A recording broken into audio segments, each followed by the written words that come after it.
حضور میرا دوسرا سوال ہے، حضرت محمد صلی اللہ علیہ وسلم فرمایا کرتے تھے کہ عورتیں سرخ اور مرد سفید رنگ کا لباس پہنا کریں، اس میں کیا حکمت تھی؟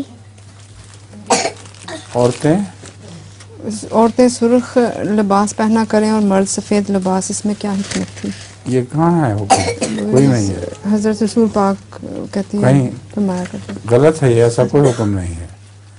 حضرت صلی اللہ علیہ وسلم نے خود بھی سرخ لباس پہنا ہوا ہے، تو یہ کیسے ہو سکتا ہے کہ دوسروں کو نصیحت کریں کہ سرخ لباس نہ پہنا کرو اور خود پہن لیا کریں؟ اور اگلا سوال